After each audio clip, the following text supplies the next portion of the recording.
Welcome back, everyone, once again to a brand new installment of Screenplay Rewind. I'm Jeff. I'm Ron. And what do we cover in this week, Ron? I don't think I've ever heard of this movie. It's this Predator. What is that? What is that? It's this niche little indie film. Not a lot of people have heard of it. I'm not surprised you don't know of it. Predator, directed by Kevin Smith. Yep. It's just it's just a couple of monsters sitting around Arnold Schwarzenegger sitting inside of a cafe talking. I want to see this now. Like the Arnold and the Predator just like talking about how all the fucking stormtroopers that got killed on the Death Star weren't actually all stormtroopers. Some of them were just plumbers and shit. What was the bar with Superman and Batman just hanging out? Oh, how it should have ended? Yeah. It's just Predator and Arnold sitting in the diner. And then they have the villain one, and then fucking Zod is in the neck brace, and it's the greatest joke of all time. Fucking love Zod in the neck brace. It's so fucking good, dude. It's so good. What was it? Loki, So good. Zod, and Oh god, I don't remember. I can't place any other ones because my brain is just fixated on Zod and the neck brace and how fucking perfect that is. I love it so much. Oh, it's so good. But before we get into our review this week for Predator, 1987 Predator, the original classic. Spoilers for the God. How old is Predator now? Like 35? 35 years old. Crazy. Yeah, it'd be 13 to 2000. It's 2022, so yeah, 35. Coming up on the 40th anniversary of Predator. Yeah, so we have a question this week from my lovely girlfriend Aurora. An off-topic from movie question, though, so get ready, Ron. Okay. Our question this week is, what is your favorite dog breed and why? Oh, man. Can I choose Predator? Can I have a... Could you just imagine... Oh, shit. Gotta take the Predator out for his late-night walkies. Can I choose Werewolf in London as my favorite? Yes, yes you can. Favorite dog breed and why? Mm-hmm. I think I'm gonna select Corgi just because of how hilariously impractical Corgis are. They're just fucking potatoes with legs, and their legs are like 3 inches long. Their heads are fucking ginormous. They're like what would happen you know in The Good Place when they can draw and the creatures like come to life. Corgis are like if you had a little kid draw a dog in The Good Place and it came to life. That's what a corgi would be, and I love them for it. Corgis are awesome because just because of all the memes, all the gifs and stuff. I mean, my obvious answer is Sheltie because I have one, and Shelties are amazing. Yeah, Shep is an awesome dog. But yeah, I'm probably just gonna settle with Shelties. I mean, there's nothing wrong with that. Also, most overrated dog breed, I would say, is Dalmatians, because Dalmatians are actually assholes in real life. Every time I've encountered one, they really are. And there was actually, actually, Cruella was actually the hero. She was just trying to save that town, dude. There was actually a really bad problem. It was all over the news back in the day. You can look it up. After 101 Dalmatians came out. Oh man. Everyone rushed out and bought Dalmatians for their kids, and Dalmatians, like you said, are assholes. And there was a lot of kids getting like bitten and mauled and stuff by Dalmatians. Yeah, just because, and it's funny too, because it's people just doing absolutely no research on the thing they were bringing into their home and having around their fucking like toddlers. Because Dalmatians are basically just like giant chihuahuas, like they're just fucking vindictive assholes for no reason. And I'm just like, you could have just bought a lab or a Sheltie or like all these other dog breeds that are just chill. Since you mentioned it, what the fuck is up with Chihuahuas? I fucking hate Chihuahuas, and I love dogs. Yeah, there are some Chihuahua, like 1 out of every 20 Chihuahuas is like pretty chill and okay, but man, most of them fucking suck. No amount of Taco Bell commercials can sell me on a Chihuahua. I mean, even they stopped fucking running the Taco Bell dog because he got turned into a chalupa back in like 2003. I don't know. Chris Rock tried with Beverly Hills Ninja. True. But yeah, it just my aunt had one named Oscar. Of course, it was named Oscar. That thing was such a little shit. I hated that dog. My grandma, when I was very young, had 2. And one of them was like super nice and just really chill, and the other one was Satan himself. Holy crap, that dog was a little bastard. But as Chihuahuas do, she picked like one fucking human to like, and it was my grandpa. And if you got anywhere near my grandpa when she'd be like laying next to him, she would be acting like a Secret Service agent near the president or something, just like a complete little fucking asshole monster. It's just like, I'm just walking by. You don't need to be in protect attack mode at all times, you little shit. I'm in my own house, you asshole. Yeah. Yeah. I sent you in the Discord a picture. I don't think you've ever seen Shepard in all his glory because we live in Oklahoma and it's hotter than Satan's taint here. So I think I shear saw them all at a of concert his. one time. Pretty good death metal band. I have the groomer shear all of his hair off, but that is what he would look like. That's the same color Shepard is. That's what he would look like in all his glory. They are majestic AF. Indeed. Yeah, look at that chest hair. And when they sit, they poke it out like they're loud and proud with their chest hair. They have to do a lot of splooting. A lot of splooting. A lot of so much splooting. I learned a new word today, folks. Yes, you did.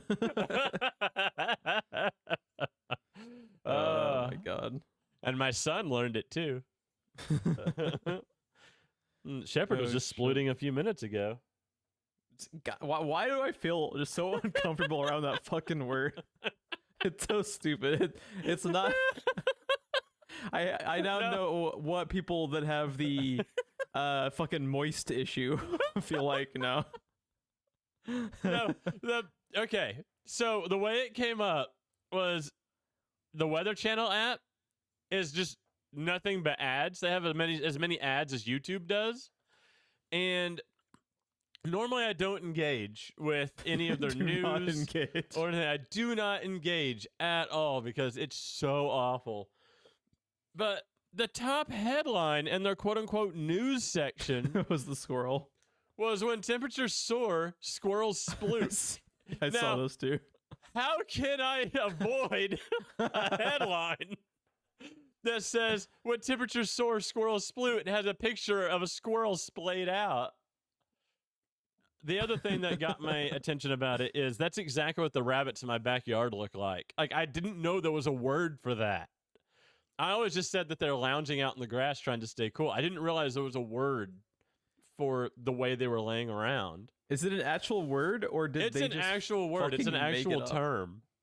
That's crazy. No, it's an actual term. It's called splooting. And dogs do it. Squirrels apparently do it. Actually, in the video, there's a really cool picture of just like a regular chain link fence with the 2-inch pipe across the top. There's a squirrel just splooting on top of that 2-inch pipe, just his legs just dangling down. He's just laying there like, okay, my life's over. It's amazing. Man, learn something new every day. Fuck it. Yeah, but I saw that exact ad you're talking about, and I was just like, I think I did like a quadruple take. I'm just like, what? The serious fuck? How is that even an ad? Well, it's not. It's one of their quote-unquote news articles. When you click on it, you got to watch like 8 ads to watch this 1-minute video. Oh, my God. But it's just, the thing is, I have a list of like 3 or 4 words that are like my favorite words of all time, and I think sploot is either number 2 or number 3 now. What's number 1? I'm squeegee. Terrified. Squeegee? Squeegee's a fucking amazing word. Squeegee's a pretty solid word. It used to be snorkel for number 2, but it might be sploot now. I'm interested in this list of words you have because I've never thought twice of listing my favorite words. Really? You have some solid entries. It used to be squeegee, snorkel, and poodle. Even though I hate poodles because they're assholes as well. Yeah, most of them are for sure. But I mean, I'm thinking sploot is either number 2 or number 3 now. I'm just thinking of like a predator splooting. It's like, it's a hot day in the mask all day. He's in like the fucking, where are they at? Like Central America? Like those jungles are fucking hot. Sometimes the predator just gotta drop down and sploot a little bit, You gotta drop a sploot. Yeah. Oh man, God. Another fucking day in the office. Better go home and sploot. Oh shit. Oh my God. This is the best intro to a podcast ever. fucking splooted with Shane Black, dude. Oh man. Oh my god. R.I.P. Hawkins. Like, I don't even think they ever find him like the rest of them, do they? No, they don't. Yeah. Arnold, I think, walks right under him. Yeah. He's fucking suspended. That's the ultimate sploot. When That's you're the suspended. sploot. When you're splooting outside of your skin. Yeah, when you're splooting by your intestines. This just turned into Toxic Avenger. Oh man, so you want to talk about Predator? Yes. Predator. So what introed this basically? I mean, obviously this was going to be on our short list, basically since the inception of this podcast to get the original Predator on here. Because you and I are shocked it took us as long as it did to get. Yeah, it's gonna be like what 58, episode 58 or something like that. It took a new entry in the franchise that was fucking amazing to get us to do it, and I don't know why.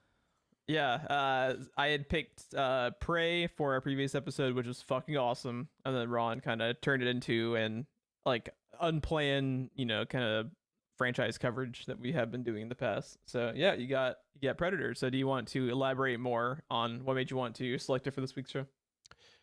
It's just one of my favorite movies, not just out of any genre. It's just one of my favorite movies.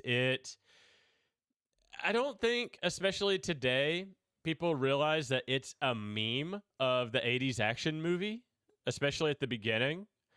Yeah. People that talk about it these days talk about it like it's 80s schlock that gets good halfway through, but the point of the movie is it's almost making fun of like your Rambo type movies. And the point is Rambo is fucking invincible. Right? Nothing bad ever happens to Rambo, and he kills as many guys as Nathan Drake on any given day. And it's a lot of dudes. It's a lot of dudes, right? It's like that scene in Hot Shots with the kill count going up. Yeah. It's like that. How have we not had Hot Shots? I fucking love Hot Shots. It'll be Especially happening. The second one. It'll be happening. Especially the second one. Yeah, it'll be happening because I want to watch it so bad. So my father-in-law, last time we went down, tried to show me Top Gun, and all I could think about was Hot Shots. So I've been on a Hot Shots tear. I like Hot Shots better than Top Gun. I do too. It turns out that was my first time ever seeing Top Gun, and it turns out I think Hot Shots is a better movie. But yeah, So then, what if you take your iconic, almost stereotypical, invincible action hero and fuck him up with a creature from outer space? Like, it's an amazing concept. Yeah, it's interesting because like a lot of people that look back on it as just part of that group of your typical like like the Rambo sequels and stuff like that. Like this is exactly like what you said. It's playing on like expectations and subverting expectations. Like when they have and the scene that most well like shows this and where they're establishing that like they're memeing on when he's doing Arnold commando style one-liners which that's why they have him doing that because commando they're making fun of commando with the guy. They're having him make these one-liners, and not only is your protagonist like getting fucked up and almost killed in this, but like just about everyone in their group is one of those 80s protagonist macho dudes who can't be killed, can't be touched. And like when they just show them like like just fuck up that camp of gorilla assholes, and like the only one of them that gets hurt at all is Blaine, is Jesse the Body Ventura. I ain't got time to bleed. One of the best fucking lines. This movie has some great lines too. No, the best line is from Pancho. Is after Blaine goes, "I ain't got time to bleed." Pancho's like, "Oh, okay." Like, what the fuck? You got time to duck? Yeah, he says, "What the fuck?" with just the line, "Oh, okay." It's so good. The delivery was so good. I paused it, took the headphones off, backed it up, and turned my monitor to my wife and was like, "Listen to this line delivery." Because it was just so good. And I think we're gonna do a quick rundown of the cast and crew like we typically do, but I think a lot of what we're talking about, like how smart it is at playing with the tropes of its genre, I think come from Shane Black, who Yes. famously did ghostwriting and We're going to talk about Shane Black yet again because the man can sploot. The man can sploot like no other. He can sploot. Oh god, that's going to be the meme now for this this podcast. Yeah, from now until eternity. I was struggling real hard not to say this channel. I was about to sploot it real hard. Welcome back to a new installment of Sploot Rewind. Screenplay sploot. So this originally was off of a screenplay called Hunter, and I think I would almost bet you like $1,000 that all of this self-awareness comes from Shane Black script doctoring. Absolutely. Because what I bet happened was this opening segment with them, like going on the mission to what they think they're going to just rescue hostages, but it's it's actually an ulterior motive for, oh god, what's Carl Weathers' character? Dylan? Yeah, Dylan. It's actually an ulterior motive and like sneaky little thing that he pulls on them, but well, he's CIA. They think, they think they're just on a rescue mission, but they're not.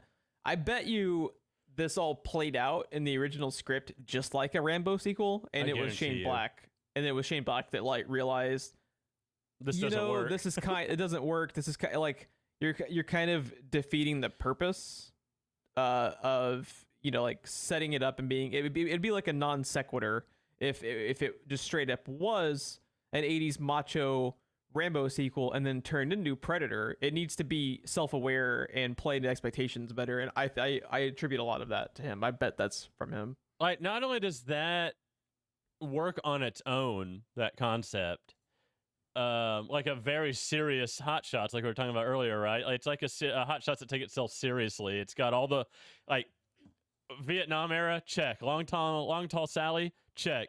Muscly, sweaty men in the jungle, check. Awful one-liners from the main guy, check.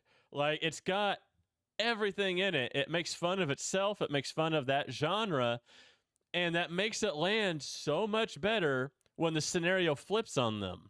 And there's a lot of parallels with what happens in that camp that happens to them later. It's like they're the guys in the camp all of a sudden, and it's almost one-to-one.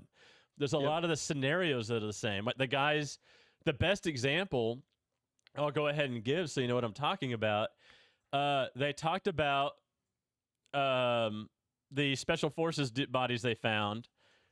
Billy said that it looked like they were firing randomly into the jungle. Well, when they attack the guerrilla camp, Arnold's group attacks the guerrilla camp. The people in the guerrilla camp start firing randomly in all directions because they don't know what the fuck is happening.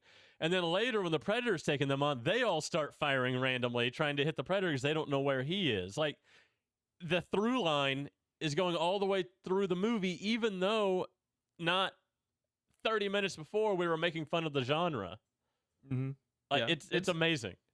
It's really smartly set up, especially with like how it just really organically like changes too. Yeah, like there's also a really, really intelligently set up kind of decay of humor, I would say, like within the script, because like they're not only making like one-liners and stuff, but they're having the kind of like macho type of like bro jokes back and forth a lot throughout the first part of this movie when they are that kind of like ragtag group of 80s commando dudes before they end up being guys in an actual like life or death situation. It's funny. It's like 1,000 bullets get fired within the span of 3 minutes, and it's not a serious situation because none of the actual like main characters are in peril, and the entire time they're making jokes. Shane Black's character Hawkins is always trying to make Billy laugh. That's kind of like a running thing. Real quick, out of all of the jokes you've ever heard, all the dirty jokes you've ever heard, all of the movies you've ever seen, have you ever heard of "my girlfriend's pussy is so big" joke in your life? Like, No. Why is that Hawkins' hang-up? Like, why is that his go-to? I think it's just meant to be specifically weird to kind of like, because Hawkins is a weird guy. They're very like, some of the characters are very, very strange. Well, they are the trope of that type of character from this genre to the nth degree, right? Like Blaine is a meme in and of himself. He was a meme just because you hired Jesse Ventura, and then you add in the goddamn sexual tyrannosaur and everything. Like, You got a nasty habit there. yeah, yeah. They're all that. What am I looking for? Archetype. That character archetype to the nth degree. Crank to 11. Yeah. And then just like when the movie starts to take a turn, it's like the last like 45 minutes of this movie is pretty fucking intense. Like Yeah. if you go a few years without watching it, like you forget, like it's fucking intense. It gets so intense the Predator was surprised. Yeah. Like when Arnold shouts holding the torch up and the Predator looks up like, the fuck? Like, how awesome is it that you just have this movie, that you're just watching this movie, it's just like Arnold Schwarzenegger is fucking Lara Crofting the Predator. This movie, I completely forgot he makes like fucking booby trap like bow and arrow weaponry and stuff. I was like, oh shit, I forgot about this. This movie is each act of this movie is a different movie. It's 3 different movies together. It's insane that it works. Yeah, it should be a bit of a mess. And this movie should be a travesty, but it's not. It should feel incredibly disjointed when you're watching it, and you are watching it kind of just kind of divert so far away from the tone of the first like 5 minutes. And it was interesting going back and watching this because we talked about in Prey how the gore is not gratuitous. Like the gore is used additively. It's not used for shock value. It's used for, there would be gore in this situation, so there's gore here, but we don't need it anywhere else in the movie. This movie does the exact same thing. It doesn't constantly throw gore at you so it loses its impact. You see a skinned person, and then you see basically no blood for like 20, 30 minutes before shit starts hitting the fan again, and you start seeing blood splatter here and there. But at the same time, when you see the biggest blood splatter that you see is when Hawkins bites it, but you never see it happen to him. You see the blood splatter her. Like, it's used to great effect in this movie, and that's kind of ahead of its time in 1987, in my opinion. Yeah, you're kind of like seeing the after effect of what happened. Yeah, you see it happen without seeing it. Yeah, you see it happen without seeing it happen. This movie's rated R. They could have showed it. Yeah, like that was a choice. It's interesting, and let's real quickly do the rundown with the cast and crew because I think we need to talk about especially like John McTiernan. So this is directed by John McTiernan, who has a really interesting career if you kind of just track through what films he's directed, because you can tell by just the amount of movies that he's directed. With he's only directed 12. Choosy. He's only directed 12 films. He's started his first feature-length movie was Nomads back in '86, which I have not seen, but it does have Pierce Brosnan in it. And okay, always kind of curious about that because I'll watch just about anything that has Pierce Brosnan in it. I just really like Pierce Brosnan. Yeah, obviously it's it's a McTiernan movie. So yeah, Brosnan is one of those movies that I kind of cherry pick with him because he does a lot of stuff that like I just don't care for. It's not my genre. Like there's nothing wrong with it. It's just not my thing. But when he does do something I'm into, I'm all over it. Yeah, I love Pierce Brosnan. So let's just talk about after Nomads, which is his first directorial debut, his second, third, and fourth movies are Predator, Die Hard, and The fucking Hunt for Red October. Even if you've never seen them, you know the names. Those movies are legendary. That is in a 3-year span. Oh my God. It's in a 4-year span, so 87 through 90. That is fucking insane. Those are like 3 of the most iconic movies of the 80s and 90s. And he directed them back to back to back. His 7th and 8th are 2 more movies that even if you've never seen, you've heard of. And his 9th is one of my favorite movies also. It's fucking nuts. So I obviously love The Predator. We obviously love Die Hard. Have you seen The Hunt for Red October? Because I really like Hunt for Red October too. I have never seen it. I am an absolute sucker for like intense submarine movies, like Crimson Tide, Hunt for Red October. I love movies like that. So it's really good, and the cast is really good. Down Periscope is the best submarine movie. Oh man, have you seen Crimson Tide? Nope. I gotta have Crimson Tide on it because Crimson Tide's fucking awesome, dude. The Oh my only God. submarine movie that comes to mind that I've seen is it U-571? Oh yeah, with Liam Neeson and I think Yeah. McConaughey. I think was in that too. I think. And then Down Periscope are the two that I know for sure I've seen. I have to have seen more, but I can't think of any off the top of my head. I wanted to see Hunter Killer, but I never got around to it. Dude, fucking Crimson Tide is Gene Hackman, Denzel Washington, and it's directed by Tony Scott. Jesus. It's fucking awesome, dude. It's so intense. It's so good. Yep. We need to get that on the show. Script doctoring by Quentin Tarantino. Oh my God. It's a fucking amazing movie, dude. I need to get on the show like ASAP since you haven't seen it. Because that's like the main focus of the show originally was you and I introducing stuff to the other person and basically strapping them to a chair and Clockwork Oranging them into watching the movie. You know, make it like give an excuse to watch it. So if there's anything I can do to get you to finally see Crimson Tide, like I gotta do it soon. But yeah, let's talk about some of the later stuff. He came back to Die Hard. A different director directed the second one, but he came back and directed Die Hard with a Vengeance. Hang on, are you just gonna gloss over Last Action Hero? Did you just blast right by Last Action Hero? Do people like Last Action Hero? Because No. I have heard like a lot of polarizing stuff about it. Like it seems to have like a bit of a cult following, but then like a lot of people fucking hate it. It has a very small, very loud following. Okay. I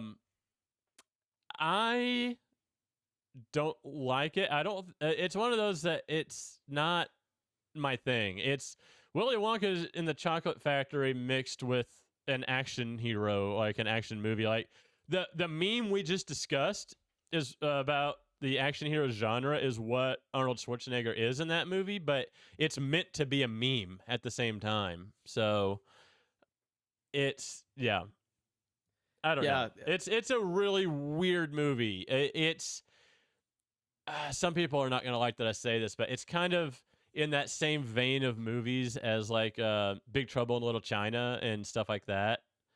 Not necessarily in like content, but just in the following that it has. There are people that just swear by this movie. I feel like Big Trouble in Little China is more positively remembered. Oh, absolutely. I hear a lot more people that look back and chastise Last Action Hero. I believe I have seen Last Action Hero one time, but it was like 20 years ago. It was like 20 years ago.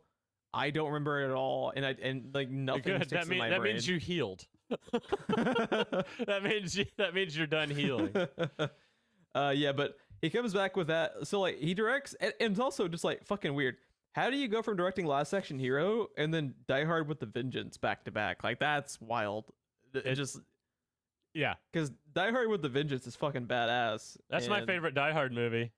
I think I still like the first one the best, but man, they're fucking close. Because I can't blame you. They're both amazing movies, but so good. I just like the scope of it, and I'm a sucker for Jeremy Irons. So me too. I fucking and love Samuel L. Jeremy Jackson. And Samuel L. Jackson. Come on. It's pretty fucking great. You are a huge fan of the 13th Warrior, right? Because I think this was one that you had introduced to me. I ended up liking it, but it didn't stick with me nearly as much because you said it's one of his favorite entries of yours, right? Yes. 13th Warrior. Yeah, I fucking love 13th Warrior. I have the book on Audible, and every once in a while, if I run out of podcasts or stuff, I go back to audiobooks. It's one of them that I go back to fairly often, and I've seen that movie again and again and again and again. So I would like to check out the audiobook of it or just to be able to read the novel version of it because I think it would be interesting because that was Michael Crichton story, right? That's what I was thinking. Yes, that he wrote on a bet. Okay, so the movie that he did that basically I think kind of like shit canned his career, or at least kind of like made him disinterested in continuing, is it wasn't his last directorial debut or his most recent one. His last debut, Rollerball. Did you ever see Rollerball? I've never seen Rollerball, but I've heard a lot of amazing things about it. I've heard that Rollerball is one of the worst movies of all time. Really? Yeah, I've always heard it's one of the best movies of all time. No, Rollerball is a fucking meme. Rollerball. Really? Let me look at what is Rollerball's fucking. It's got Jean Reno in it. It Come has on. a 3% on Rotten Tomatoes. Well, okay. Yikes. My relationship with the Rotten Tomatoes, that means it's a great movie. 3% is pushing it.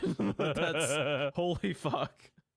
I believe I saw Rollerball, but I was like 11 and I don't fucking remember it at all. So I can't say, but it is looked back as a fucking just absolute meme of a movie and might have like made him decide to stop directing. But his most recent directorial movie was actually Basic. Have you ever seen Basic? I've heard of it. I've never seen it. Basic is fucking great. And if you gotta like stop directing on a film, this is actually a really good one to do it.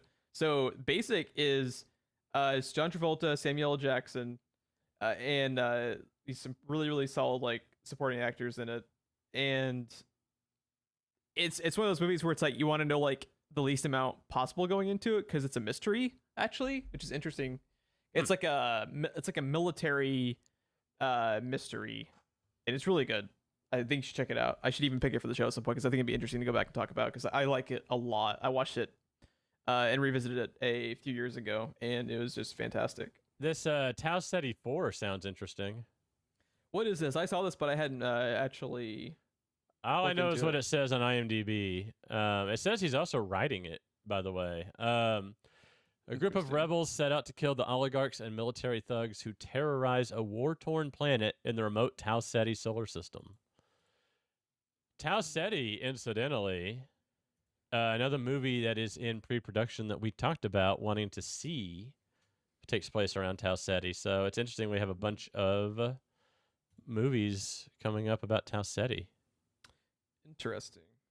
Okay, yeah, so that's just like I think McTiernan is a really fascinating director to go back and just kind of like look at, like just some very interesting directorial choices. He's very picky, like you had mentioned, only having if you open up your career, basically it wasn't his first three, but three of his first four being Predator, Die Hard, and Hunt for Red October. That is usually the director that ends up having like a Spielberg career where they have like 50 directorial entries on their fucking IMDb page and you're just like, good God.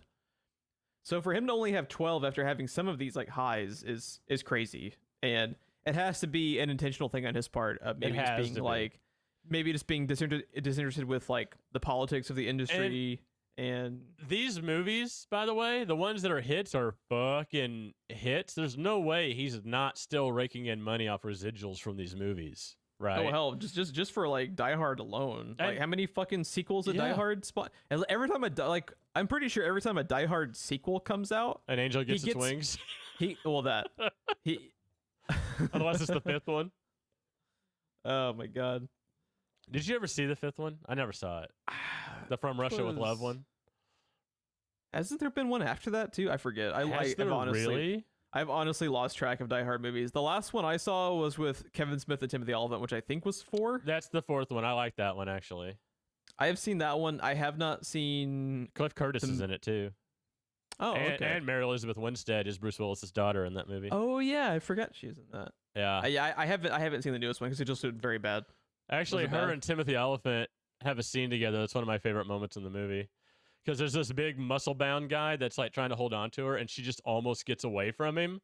And Timothy Olyphant is the guy that takes her down, and then he like backhands her to the ground and looks at the big muscle guy, and he's like, he says something like, "Do you need help holding her, or do you need to tie her up?" Like whatever. He just makes a remark to the fact this guy's like 3 times her size, and she gets away from him.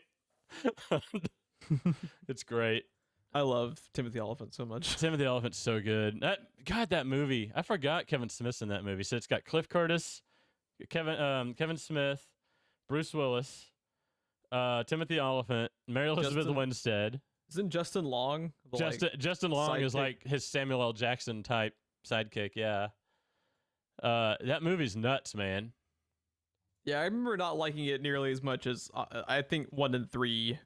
I don't like the second one that much either. I find the second I heard in the airport incredibly boring, which is surprising because it's a fucking Die Hard movie. I'm just like, I would much rather just rewatch the first or third one again than ever watch the second one. I haven't seen it in years, but I remember liking it. It's one of those where it's like, it's not bad, but it's like the opportunity cost of it of like, I could be watching this or I could, watch With a Vengeance again. And it's Is like 2 the first time it says yippee-ki-yay, motherfucker? Is that 2? He doesn't say it in the first one, does he? I can't remember. He lights the match and the fuel goes up to the helicopter. The burning fuel barrel goes up to the helicopter and blows up the helicopter. Isn't that? I think that's the second one. I think you're right. I think that's the second Isn't one. that how 2 ends? I think that's the first time he says that, and that became like one of those quotes that everyone attributes to like the first one. Yeah. But I'm pretty sure he doesn't even say it in the first one. Anyway, back to Predator. not a Die Hard episode. But I mean, eventually. Again, that Die Hard is a movie that redefined this genre, the action movie genre, right? And here's a movie directed by the same guy that makes fun of that genre in the middle of like prime action movie territory. Like, this is the time of the action movie. Yeah, this was like Schwarzenegger and Stallone primetime. Yeah. Like, back here, like mid to late 80s and early 90s. Jean-Claude Van Damme in late 80s also. Steven Seagal. Yeah. Let's not forget Steven Seagal. Isn't it so funny that Steven Seagal used to be like a movie star? Isn't that just like a bonkers notion? I wear my headphones like, when I now watch it's my like... Steven Seagal movie so I don't wake up Bonnie. I fucking love that.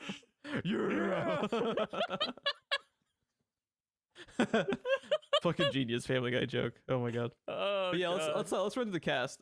We talked about McTiernan, who had directed it. We mentioned just really quick the writing of it. It was script doctored, like uncredited by Shane Black, but was actually written. Let me pull up the. By the way, it's worth credits. mentioning where Shane Black is in his career at this point when he is script doctoring this movie. Because holy shit, man. This was the year before. Wait, what year was Lethal Weapon? I forget. Hold on, give me a moment. Let's see. I think is it 87? Yes. Yeah. So Lethal Weapon's 87. That's the first Predator is script, also, by the way. Yeah, which is just you want to talk about like he was 19. He was like fucking 19 years old when he wrote Lethal Weapon, which is just like not fair, dude. How you be going to write the fucking like franchise on your first movie script at age 19? Like, I mean, we've already ran down Shane Black before on Nice Guys, but again, let's just real fast. First script, Lethal Weapon. Then he goes to in Monster Squad, Lethal Weapon 2, Last Boy Scout, Lethal Weapon 3, Last Action Hero, Long Kiss Goodnight, Lethal Weapon 4, Kiss Kiss Bang Bang. Like, Jesus, it just keeps going. And he's script doctoring shit on the side as well. Yeah, he did a lot of script doctoring from what I heard. My God. So your writers for this are Jim Thomas and John Thomas. I believe these were the two writers who had originally written the Hunter version of the script before it had been kind of like rebranded and kind of shifted around a little bit to be Predator as we know it. Let's talk about we've already talked about like of like a few of the casts. We talked about how obviously Arnold is Dutch, Carl Weathers is Dylan. I think Carl Weathers in particular is really good in this. I think this is my favorite performance ever out of Carl Weathers. Yeah, he is. Because I really like his like shift from being one of the bros at the beginning to you fucking work for me. Yeah. At a point, I think he's really good. I think one of the most underrated performances is because it's from an actual actor and not like a meme like Jesse Ventura. But Bill Duke is very good as Mac in this. After his boy gets gunned down and he just kind of like gets fucking crazy. He's really good. Yeah. I also like one of the scenes that is like sticks with me when I think of this movie too, as far as like we talked about in Prey about how I really liked how they brought kind of back the intensity of Predator instead of just retaining the coolness factor. But the scene when they're all kind of like holding their breath and he has the razor against his face and he just breaks it. Out of everything that happens in this movie, that's the part I can't watch. Like, it's hard to watch, right? I squirm.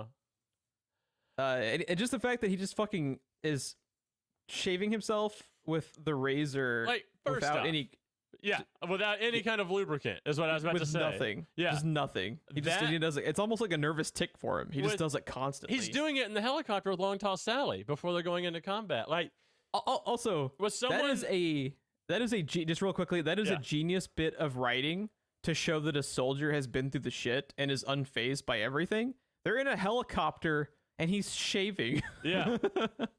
Like what? Also, I love that Jesse Ventura has like this obsession was shoving his tobacco in everyone's face. And they're like, no, dude. And he just keeps doing it over He does and it to over. everyone. Yeah. He does it to everyone, like, individually throughout the entire chopper. Yeah. And everyone's just like, no, get that shit out of my face. And he's just like, what's with you? Yeah. But no, Yeah. I was going to say, with someone that my skin is fucking sensitive as it is, I shaved with a razor for years and never got used to it. Even with like every type of shaving cream I have ever tried, it is awful for me to shave with a blade. So watching him use nothing and then eventually do it to the point that he's like shaving his skin off. Like, Yeah. And he's just so focused and so like freaked out. he's surprised when it snaps. Like that's what snaps him back to reality is when the razor head snaps. Man, it's good. Ugh. So good. Yeah. Let's talk about so you have one other character I like a lot, and I like what they do to close out his character is Billy. Yes. So Sonny Landham is playing Billy. How cool is it, and how counter to the genre to have him be one of the last people to get killed and to be killed off screen? Dude. Is very counterintuitive to 80s action movies and is really good. The idea to take what is ostensibly the biggest, baddest motherfucker in the whole thing. Like, yeah, you got Jesse Ventura, you've got Dutch, you've got Dylan, you've got all of them, but he is like the prototypical badass. Like he's the Rambo of the group, right? He's the tall, quiet one. He's the biggest guy of the bunch. Everyone else is very much a meme of themselves or the type of character that like talks big, but you're not sure if they can bring it. Like, Billy's the real deal from the moment you see him. And the fact that his battle with the Predator happens off screen. And they tee it up too with him, it's towards the end when Arnold and Anna are like taking off trying to get to the chopper. Get to the chopper. Get to the chopper. And he turns around and he starts up this whole almost like ritual. Basically, like he's showing he's gonna go throw down with the Predator, and for that to happen off screen, I forgot that happened. I was like, holy shit. Did you notice how he bled himself before the fight? Yeah. It's exactly the same wound that gets inflicted on her brother in Prey. Super cool. Yeah.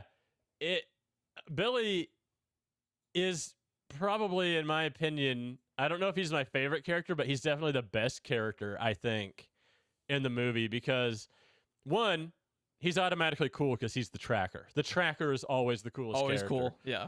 And so he's the tracker, and he's the calm, level-headed one that nothing gets to him, nothing phases him, and he starts acting weird almost from the get-go. From the moment you start seeing through the Predator vision, he starts acting off. So he's known the entire time that something is wrong, but he's keeping it to himself. And then there's that moment when he's just standing in the jungle and Dutch orders everyone to stop because Billy stopped. Yeah. And then eventually he goes up to him and there's nothing in the trees, but they keep showing you from the Predator vision, he and Billy are staring at each other. And all he says is, there's something in those trees. I love that bit of like unspoken character development too, of you how you establish like everyone respects the fuck out of Billy. Yeah, he stopped and everyone stopped. All he has to do is stop and appear concerned, and everyone else is like, oh shit, we're like, this is serious. Yes. Just instantly, like they just have so much common respect for him. It's a cool moment. And when they call out how weird he's acting, his response after everything you've seen him do, after everything you've seen him go through, and the way he's responded to everything is, I'm scared. So good. And they're just like, oh, come on, man, you ain't scared of no man. And it's like, there's something in those woods, and it ain't no man. Fuck.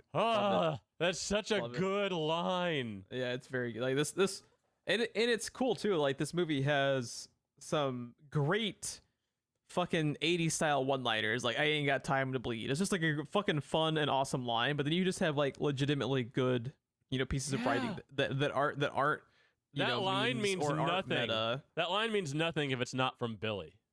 Mhm. Like the fact that Billy is the character that says that. And then the thing that I've always gone back to, like when I talk about this movie with my dad, for instance, is that fight happens off screen.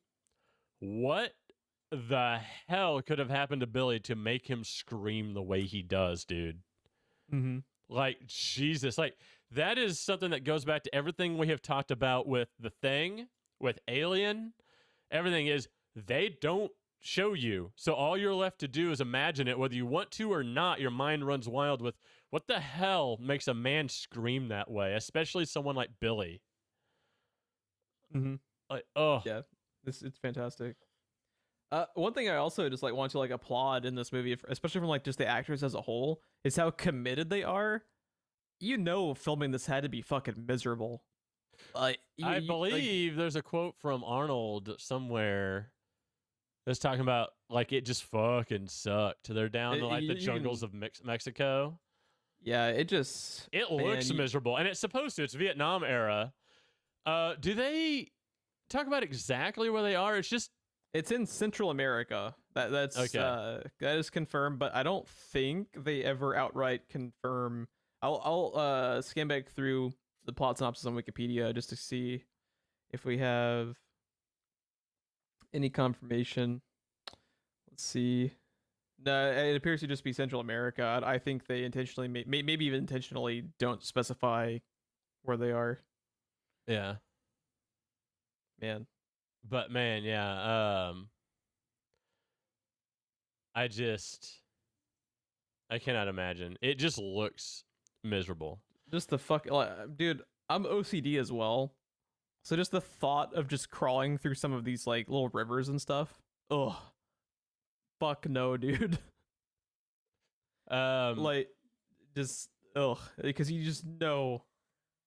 You might survive the predator. You might survive the predator, but he's got dysentery, right? Yeah, absolutely. He absolutely has to have. He's been in like how many rivers and streams the last 20 minutes of the movie? Like, yeah. He's got dysentery. The predator himself, actually, Kevin Peter Hall, apparently described the experience of filming as it wasn't a movie; it was a survival story for all of us.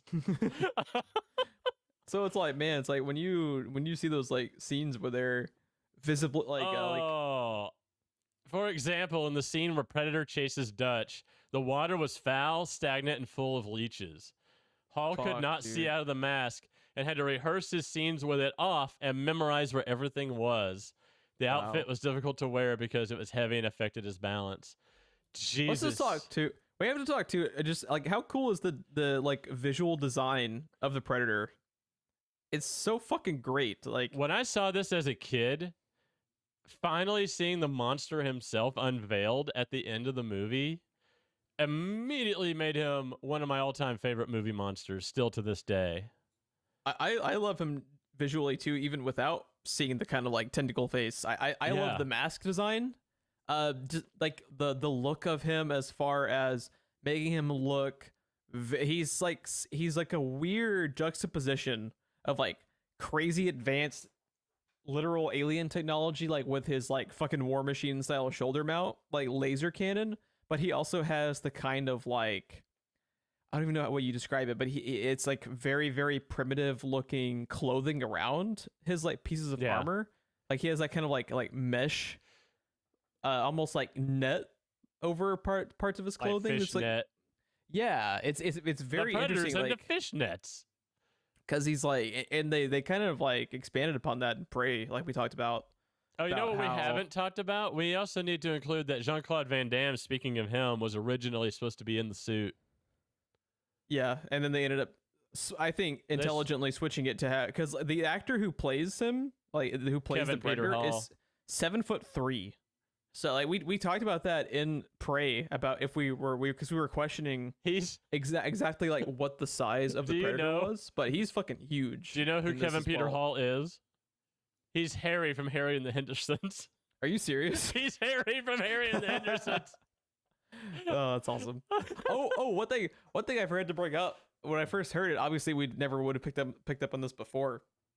I thought it was really funny that the dude who was in the first group of army commando dudes that gets taken out is Jim Hopper, which is Jim Hopper's name from fucking Stranger Things. I was like, that's gotta suck, man. God. Just to survive the Demogorgons, just to get taken out with a predator in Central America 5 years later, like that's gotta fucking suck. You're right. And he ended up being friends with Dutch, apparently. Yeah. Weird. I just thought that was a funny coincidence because like they said Jim Hopper and I did like a double take. I was like, wait, what? I didn't even think about it. That's interesting. I wonder if Jim Hopper's name in Stranger Things is a callback to Predator. It could be because it's very specific. It could have just been an accident. It could have been an accident, but also don't know. it's kind of odd when you think about how the Demogorgon works in that first season. It's very Predator-like. Maybe it is a callback. I don't know. I don't know. Yeah, it's interesting. That's an interesting coincidence, if not. Mm-hmm. But yeah, Funny.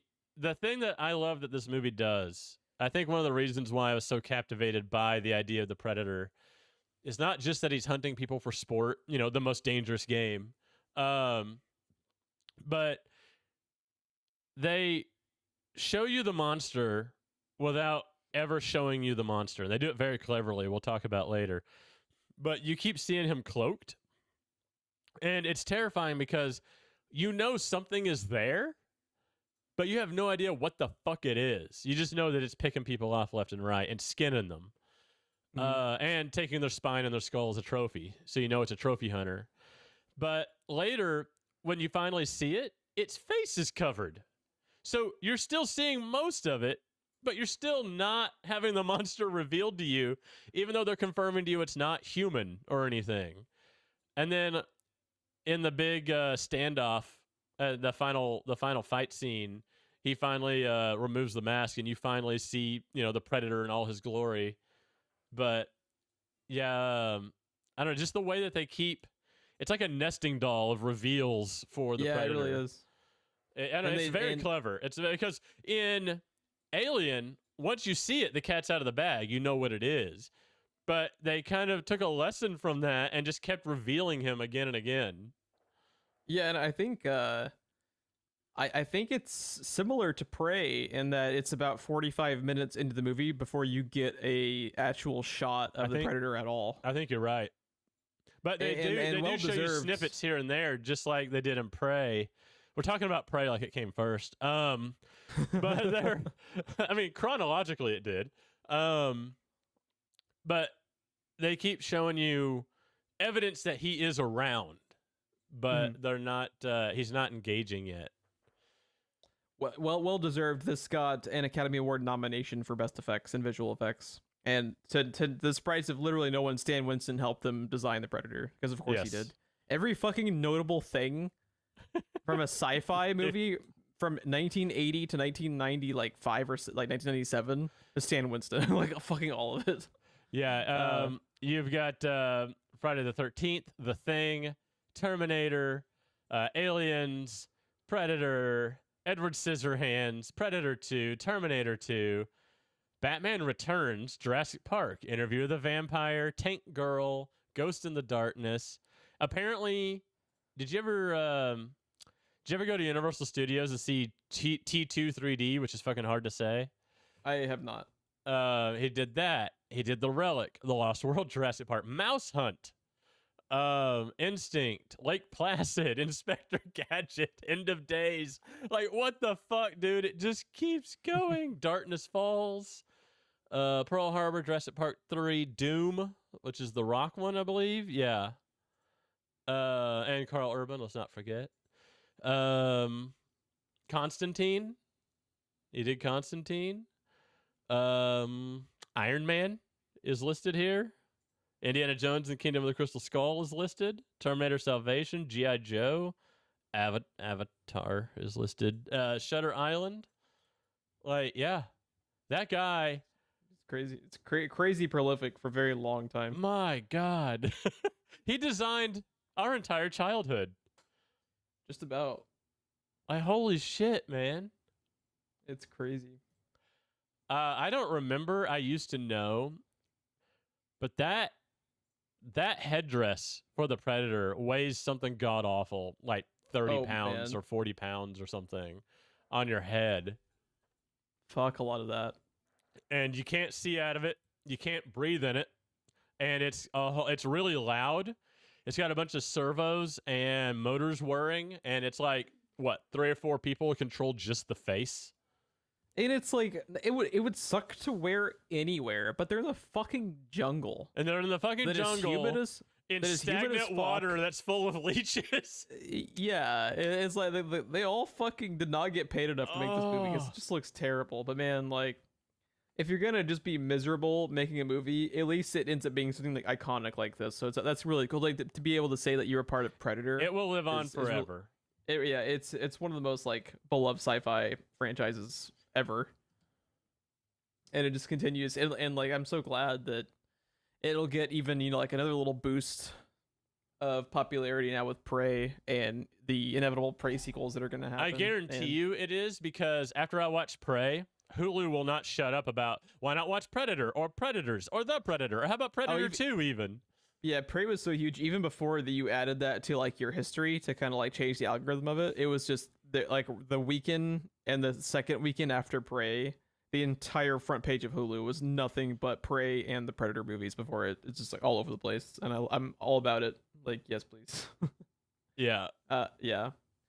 Let's see. I found it interesting that, and obviously, it's a $15 million, movie, and it started the franchise, but I found it interesting that like the camouflage effect that I think of when I think of the Predator didn't happen until the sequels. Because like when I think of the Predator camouflaging, I'm thinking of that like less topographical map, more shimmery. Yeah. And that is not in this movie at all. And I found that really interesting, where it's kind of like we talked about with Die Hard, like where people like kind of like misattribute one of the most iconic things. Oh, that had to have been in the first movie. And it's like, no, it's absolutely not. I'm actually curious to see if it was 2. Like what was it? Was it AVP? Like, at what point did the like iconic Predator camouflaging look happen? Did you read how they did that? I did not. Dude, it's fucking genius. I'm just gonna read right off of the Wikipedia page, as it sums it up better than I can. It's just a few sentences. It says that the invisibility effect was achieved by having someone wearing a bright red suit, because it was the furthest opposite of the green jungle and the blue sky, and the suit had to be worn by someone the size of the Predator. Then the red was chroma keyed out, which left a big empty area. And then they repeated the exact same take with no actors, using a lens 30% wider than the original camera. That is fucking awesome. I love that. When they combine the 2 takes optically, the jungle from the second take fills in the empty area, and because the second take is filmed with a wider lens, it creates a vague outline of the alien with the background scenery bending around its shape. Fucking genius, dude. That's that optical effect is not CG. It's not early computer graphics. It is literally light being bent around an object, which is the exact fucking idea behind his cloaking technology. Yeah, I didn't know that. That's fucking awesome. That is incredible, and why they stopped doing it that way. You have to imagine that would only get... I mean, I imagine it's a bigger pain in the ass, but you have to imagine that would only look better as camera technology got better. Yeah. And it's so interesting that like that's such a cool like technique, but this wasn't... What a way around digital effects. Were practically non-existent in 1987. Like, we had Tron by then, but, I mean, that was too expensive and was not a viable option for a lot of films back then. So, what a novel and creative way manipulating a technology that exists that you already know very well how to use. Yeah, it's crazy, because, like, it's a franchise now, but it wasn't anything back then. It was, like the thing that started it off. And for this to be a $15 million movie, and Arnold probably brought home $5 million of that portion easily just by himself because he's Arnold. And it was 1987, and like the thing that got people into the seat was Arnold, because this was an unknown IP at that time. It wasn't a thing yet. We've talked before about how it doesn't happen that much anymore, but it used to be that your main actor, your main star's name is the reason you went to go see the movie. It wasn't because the idea of the Predator interested you. It was, you know who Arnold Schwarzenegger is, and you enjoy Arnold Schwarzenegger movies, so you went to go see it. Nowadays, we've talked about how either people are following a director, a writer, or actually looking at the plot. We don't have those big megastars anymore like we used to have that put asses in seats on their name alone. We have a few, but it's not like it used to be.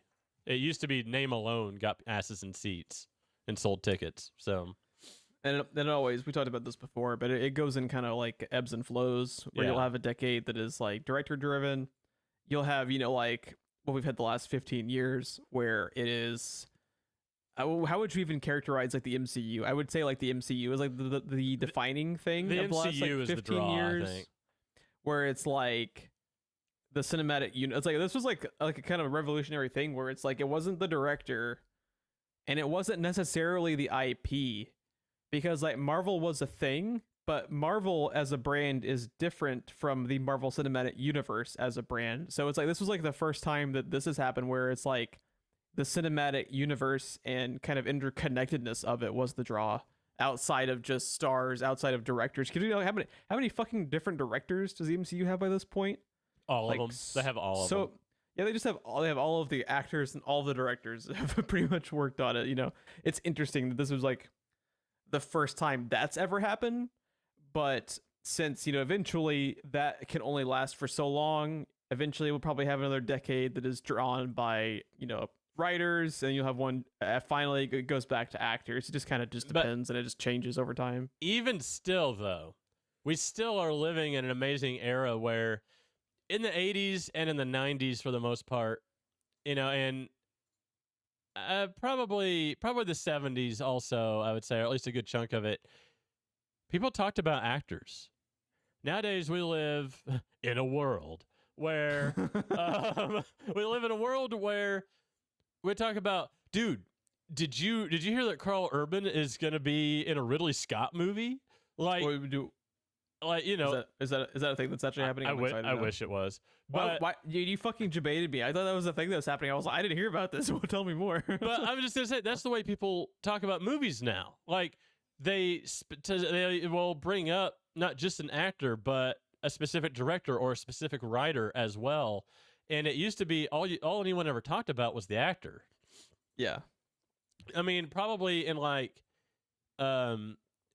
like the 60s, I can imagine you probably talked about directors and stuff a lot more, but that eventually faded out and became the major movie stars. And now we're back in this cycle of, we're talking about, there's a name I was trying, I keep pausing at my examples because I want to use this name and I can't fucking think of it. From what? Bad Times at the El Royale. He's writer and director. Oh God, Drew Goddard. There. Oh, thank you, Jesus Christ! I kept wanting to say Drew Goddard's name, but I had to go with Ridley Scott when I said it. I couldn't think of Drew Goddard's name. Yeah. So it's interesting if you look back at like Hollywood history. So like you have like a decade like the '60s. You think like Hitchcock, right? Like dominated by a director. Kubrick.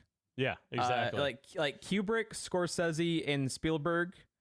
Spielberg never went away, but was specifically like those names drove like. I'm just thinking now, like the story of Spielberg just taking a random office and putting his name on it, and then the Universal lot, and no one ever knew he was there. Like that's real, and now I'm just imagining like Universal's like, oh God, is he still here? Like, okay, fine. Give him Ready Player One, so he'll have something to do for the next 2 years. Please just shut him up. No, but like I was saying, so like you have like Hollywood history. It's like the 60s and 70s are kind of like spearheaded, I would say, by Hitchcock, Scorsese, Kubrick, and like Spielberg. And then the 80s and 90s rolls around, and you got your Stallone, your Schwarzenegger, Bruce Willis for a period of time was a big draw to movie seats after Die Hard. And then it's hard to define like what it became. Hollywood just became like a bit of a mess in the early 2000s and late 90s, where like they were just like kind of grasping at straws, where like I would say like the only like movie star around that period in time that was that type of draw was Will Smith, and then that eventually went away. Yeah, I think like mid to late '90s and 2000s were kind of dominated by Will Smith. Yeah, and then I would say we're in like a really good spot right now, where you can have something like like the MCU happening that kind of is like a new thing that had never really happened before, while also switching back to directors and writers. Like I think it's interesting, like how, for instance, Jordan Peele can be a draw right now. Yes. Like where the first thing you see in the Nope trailer is like from the mind of Jordan Peele is so it's like you have like more attention being paid to writing and directing. I think leads to better movies outside of, let's just take Sylvester Stallone and throw him in a shitty movie so that we can sell. It's like a more it's disingenuous when you just kind of like crowbar them into a thing that otherwise. I can't hear disingenuous without thinking indigenous from South Park. I just can't. Did you get what I'm saying though? How it's like it's like it's fucked up when Hollywood is like, man, this script fucking sucks. You know what we can sell it with though? Let's just crowbar Bruce Willis into it and pay him $15 million. That was the thing that mattered. Yeah, right? That was all that mattered for like 15 years of Hollywood. It's kind of what the DC extended universe has been trying to do, right? With all of their movies, they're stuck in that movie making cycle like you're talking about. Let's get Ben Affleck for Batman and Henry Cavill for Superman and Jeremy Irons. Let's find a place for him. Why not be Alfred? And just kind of cramming all these big names into these really shitty movies. I would disagree with you on Henry Cavill because I thought Henry Cavill actually kind of like Henry Cavill had barely done anything by the time. But he was kind of on fire at the time as well. He was the big up and comer, I think. Yeah, he was an up and comer guy. But I think it was a little bit more. People knew who he was when he was selected for Spider-Man. That's a movie I want to see. he can be. Come on, Marvel. You can do anything now. You have access to all of the universes. So you have access to the multiverse. Give me Henry Cavill Spider-Man. But yeah. With great power comes Geralt of Rivia. Oh, shit. But yeah. Man. Like this is just how interesting is it to have like talk about Predator again. Like this is a movie that happened in 1987 with Arnold Schwarzenegger as the main, dude, bringing people into the theater, but it's good. And it exists like outside of the realm of just being an excuse to like sell you on another thing that has this X, Y, or Z actor in it. Like this hardly ever happened. I love how you just unintentionally sound like an asshole sometimes. Like imagine it has Arnold Schwarzenegger in it, but good. But good. What is that Christmas movie he's in? Jingle All the Way. Jingle All the Way. Yeah, my mom loves that movie. It's like one of her favorite movies. I fucking love that movie when I was like 5. I feel like if I watched it now, I would want to set my PS4 on fire and not finish the movie. I think I would have a nosebleed by the end of it at least. Dude. Yeah. So, oh man. I mean, I absolutely agree with everything that you're saying, by the way, even though I did say I love how you kind of unintentionally sound like an asshole. But what you're saying is like right on. It's spot on. Everything that they did in this time period was just get a script out because you can't make a movie without a script, although some movies tried, and put Arnold Schwarzenegger in it, and we'll make millions and millions of dollars. And movies didn't have to be good. Movies didn't have to try hard.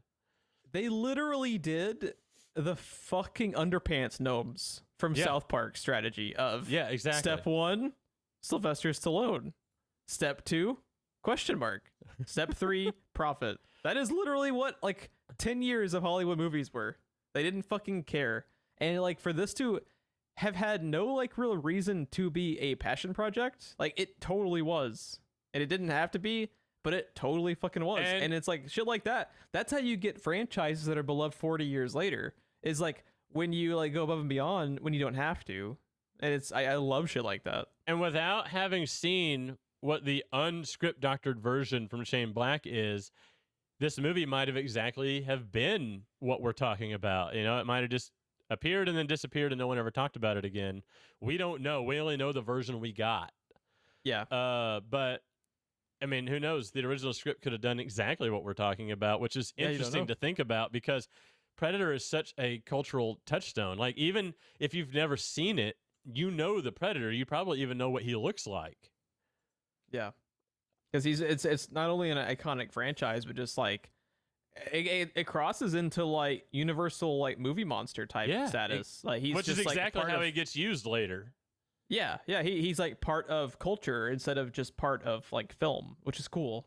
Yeah, you know, it's it's like I think you talked about it in like a previous episode, like when we talked about the Universal Studios monsters. But you know, it's like how everyone like knows what like the creature from the Blue Lagoon looks like. Like stuff like that. Yeah, just think about what this movie did. I mean, think about the comic book franchises and the video games and the subsequent movies and the movie spin-off movies like Alien versus Predator. No matter how much people may hate those movies still happened and everyone still knows about them and what they are. So it still had an impact. And then it's come full circle and the snake is eating its tail now because Prey fucking rules. God, I love Prey. And it makes me happy. All of the best things from all of the Predator movies and put them in one movie, so it's amazing.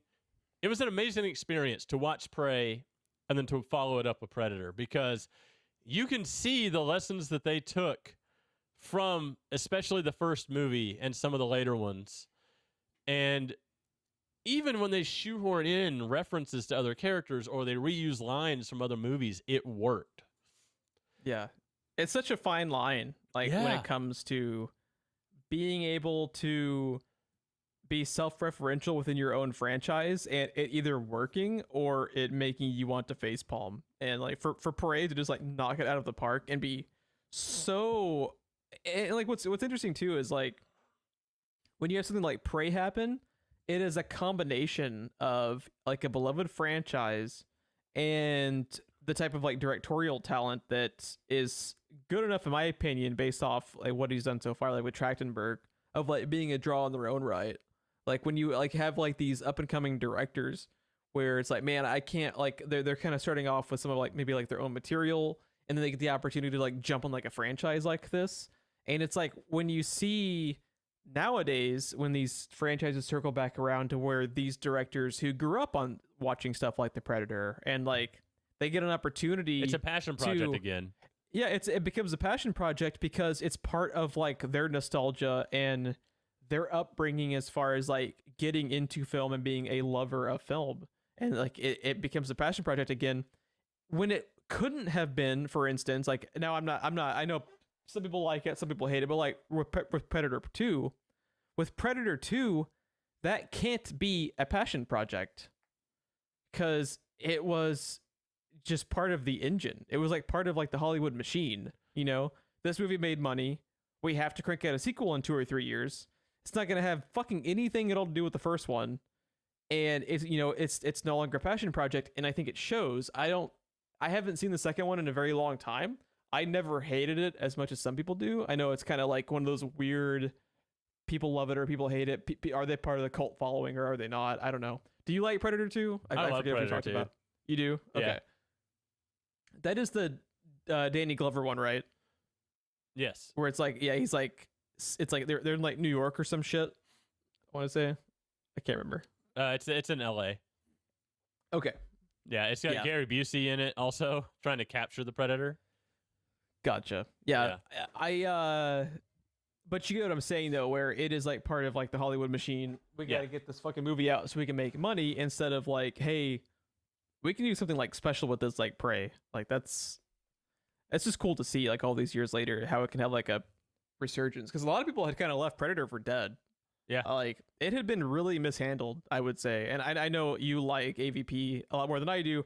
I would say AVP in the long run ended up doing like more harm to Predator specifically by just completely just shelving the whole concept of the Predator can be scary. And like part of that kind of like had to happen because he kind of is like the good guy, quote unquote, in that movie. Right. because the alien. He's your like, best chance of winning. Right. Yeah, it's. Yeah. I am. It's a fascinating franchise to look back on. I would say. Yes, I am part of the problem because my philosophy is give me more Alien, give me more Predator. I don't care what form it takes. I just need more. Put it in my veins. So I have the opinion of I've never seen a bad Predator movie. I've never seen a bad Alien movie. There are Predator movies better, much better than other Predator movies. There are Alien movies much better than other Alien movies. I've never seen a bad one though. So you know what got me like really interested in rewatching was I think it was Predators. God, the fucking naming conventions of these movies kills I me. know.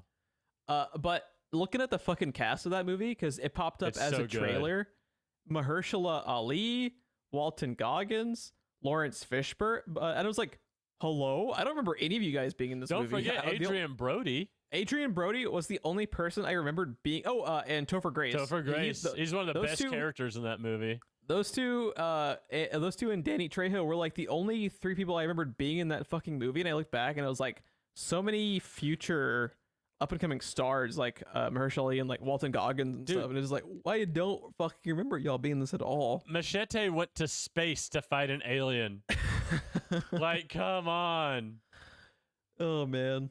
We should probably have someone should probably pick Machete at some point because I think you love that movie and I fucking hate that movie. Really? I hate Machete. Why? And it broke my heart, dude. I wanted to like that so much, but I kind of like it breaks my heart to hear this. I think after Sin City kind of was done with Robert Rodriguez because I ended up just disliking a lot of his movies after that, unfortunately. Did you ever see Did you ever see what was his fucking Grindhouse movie that he did with what's his fuck? Was it Planet Terror? Did you like Planet Terror? I remember not liking Planet Terror. I've never seen it. Because that was the one that he did with Tarantino. Death Proof, I think was Tarantino's. I liked Tarantino's because obviously I'm a nerd for Tarantino, but I liked Death Proof. Did not like Planet Terror. I was too busy. On Robert Rodriguez. I was too busy running those damn movies because there was two movies spliced together, and that moving that print fucking sucked. Because it was like, what, 5 hours a movie? Because Tarantino cannot make a movie less than fucking 3 hours and 20 minutes. It was like a goddamn Peter Jackson movie. No, that'd have been the first act of King Kong, dude. We had to keep our eyes on that movie so hard because it wanted to throw all the time. Because it was just too big. You could not pull the ring out of it without it deforming. It was just too big of a movie. Mm-hmm. So it always wanted to throw, and it was always doing well. So it was always in one of the two projector houses up the stairs. So you had you were just constantly going up and down stairs all the time. Mm-hmm. Just basically pulling up a chair and watching the wheels on the bus go round and round. Oh. I like how we always end up having like a horror story from our Cinemark days on this show. Yeah, there it is. Old Painless. I could not remember the minigun's name. Oh yeah, what a badass name too. What is it? Old Painless is waiting. Is that what he says? Yeah.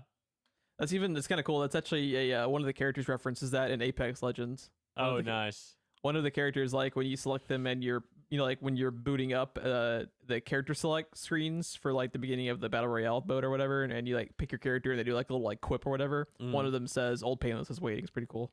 There's a question I was big Predator nerds. Yeah, there's a question I was wanting to ask you when we got in here. By the way, what is your take on each movie giving you slightly more Predator lore? As far as is it is it ruining the character, or is it additive? Man, it's tough because I think it kind of depends. I think it absolutely can be detrimental to the character as like a concept, because you and I are always on Team Lovecraft as far as explain that's actually like one of my exact same problems I had with John Carpenter's The Thing that you and I talked about. I don't think this movie should open up by showing the ship. I think you should it just absolutely should not show up. I think you should go because that ruins some of the mystery as far as like you should only be focused on questioning what the fuck is this. Yes. You shouldn't go into those scenes already knowing it's an alien, because that defeats some of the like scariness factor. Now, fortunately here, and with John Carpenter's The Thing, the movies are so fucking good you don't really care, and it doesn't really matter in the end, but that's a mistake to me. So I am more on team this is, not additive as opposed to additive. So where do you fall on it?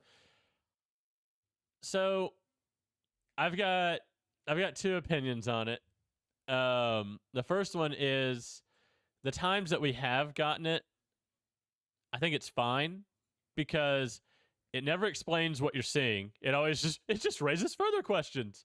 And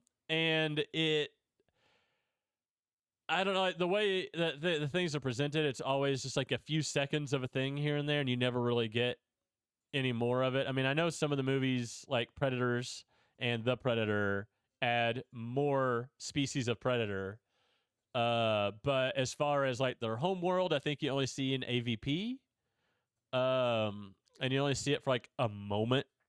And yeah, I think is AVP where you get the name of the species. Also, oh man, it starts with a Y. I can't remember. I think so, but I honestly can't remember. But it's usually stuff like that outside of the additional species, so I'm fine with it. What was the additional species in The Predator, by the way? I don't remember. I only saw one. It was that super predator that was walking around, like, trying to kill the other predator, and he eventually does. Oh, that's right. Yeah. And then they have to fight the super predator because he's... I should rewatch. I actually liked that one. I should rewatch that one again. But my second opinion on it is it ultimately doesn't matter because each movie seems to be a soft reboot of the franchise anyway. Yeah, they're very haphazard with Predator sequels. Yeah, it's not like the movies are interconnected. They're very loosely connected. So, if one movie shows you something new, it's not going to matter in the next movie anyway. So it doesn't bother me when they do. Isn't it so weird how differently Aliens has been handled versus Predator? Because it feels like with Alien, they're very protective of it. Usually no one else can touch it, period, unless they're Ridley Scott. Right. When they did let other people touch it, like, who was it, Fincher? I think Fincher directed Alien 3, and Alien 3 was just a fucking, like, there are some horror stories about the filming of that movie as far as, like, how many versions of the scripts, like, they went through. Like, they just could not be more polar opposite. It just seems with Predator, they couldn't fucking care less. They're just like, because it's always like such a drastically different take too. Like, think of like Prey versus The Predator versus Predators. Yeah. And how different each of those movies are, in tone, in execution, as far as like, what the film way technique. It's what the way the Predator franchise is handled like reminds me of, right? What's that? Like an 80s action film and its sequels. Yeah. Like I think it really has to do with the fact that the first one, no one got the joke. No one got that it was making fun of a genre. And everyone's like, well, this is what Predator is, and ran with it and made all these like crazy changes to the movie as they went.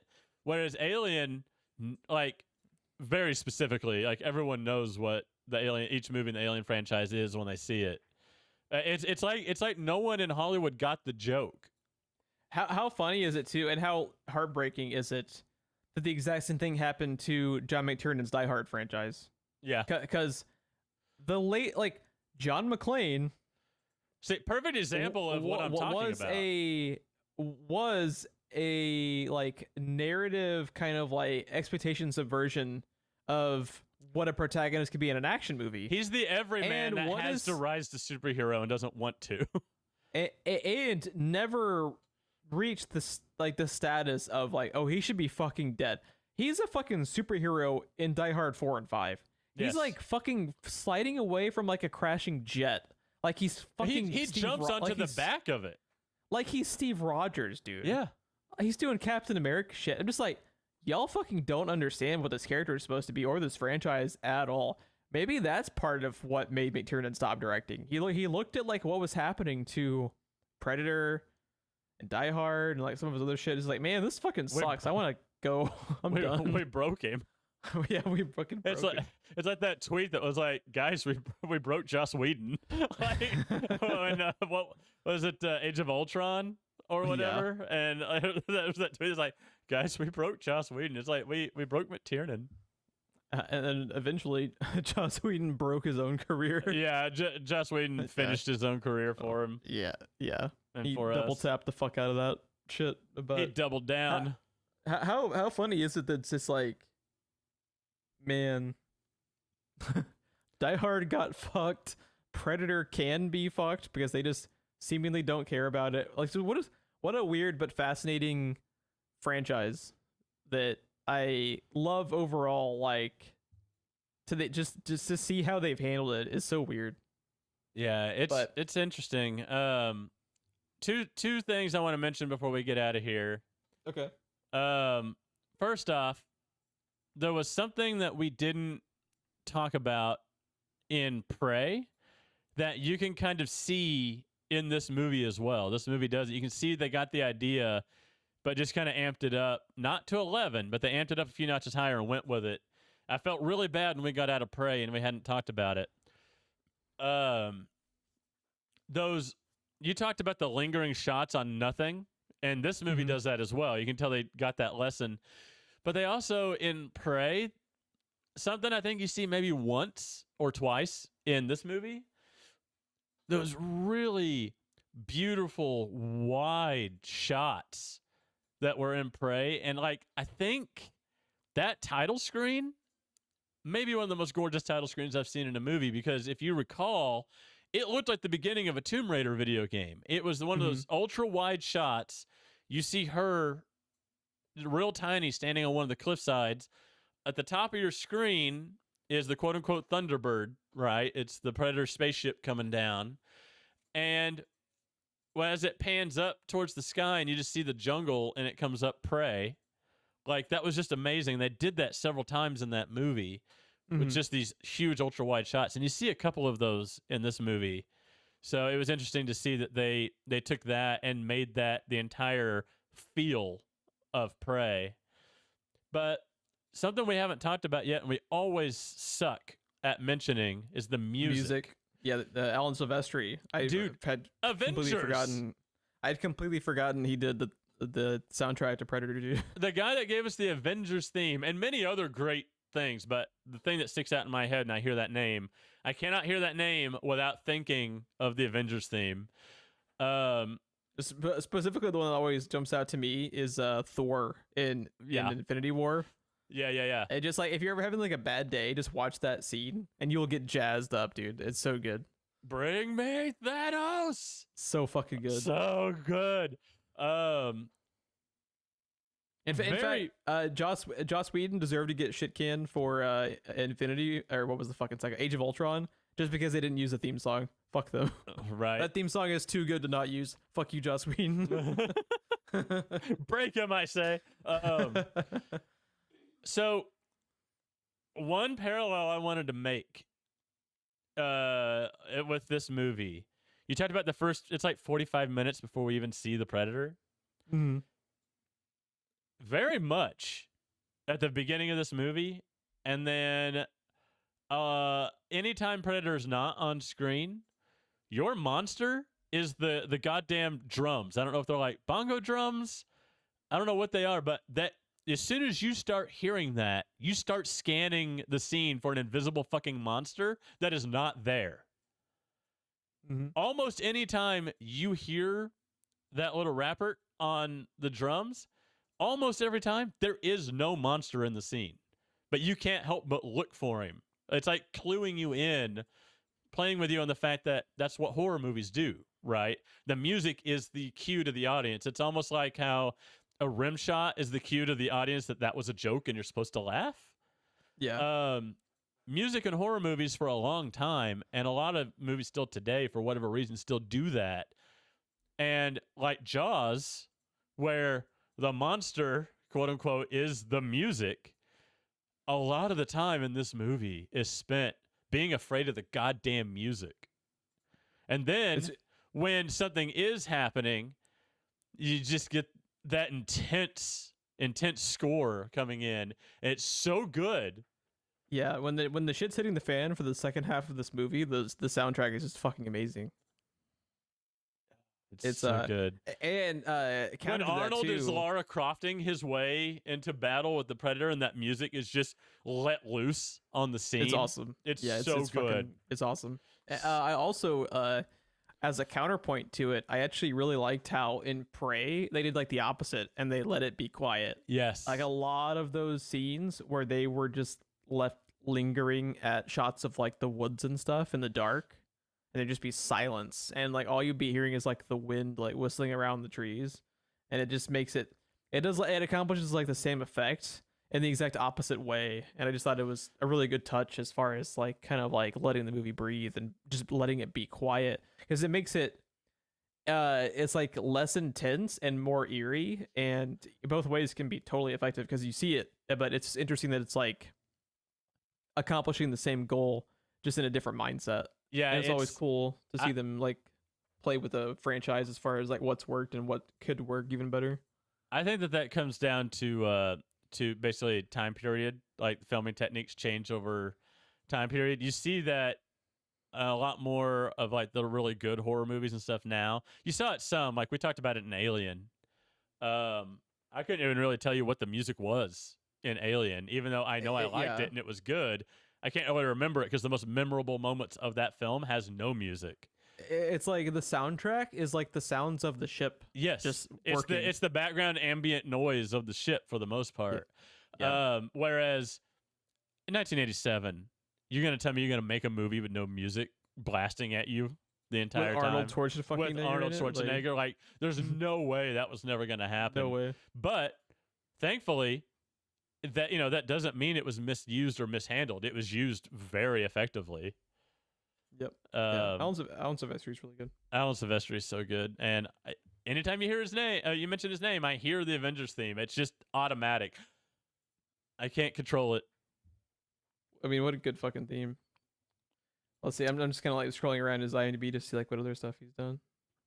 Oh, he composed Forrest Gump. I did not know that. He probably got a fucking. Because when I think Alan Silvestri, I think Forrest Gump. Crazy that he's only been nominated for 2 Oscars and hasn't won one. To me, is Alan Silvestri. One of the ones he got nominated for actually was Forrest Gump, Best Music Original Score in '94. Crazy.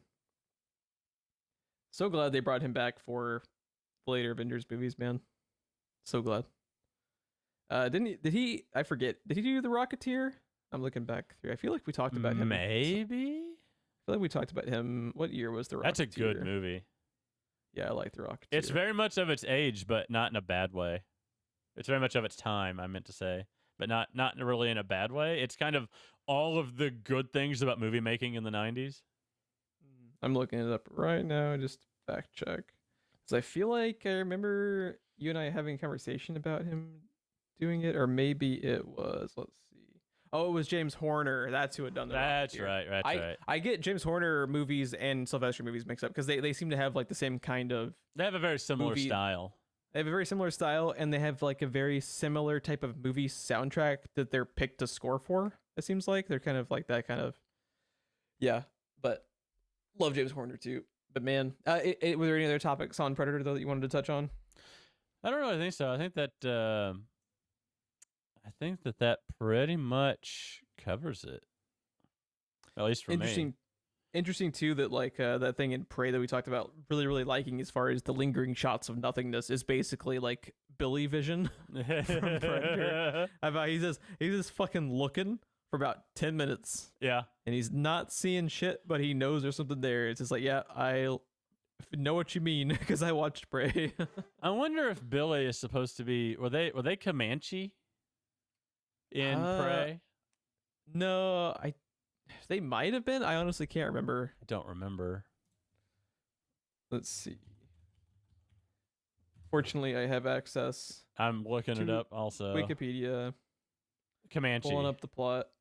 It's Comanche. Yeah, they are Comanche. Did they ever say Billy Comanche? They never say, but he is Native American, and he's the only one that knows it's there.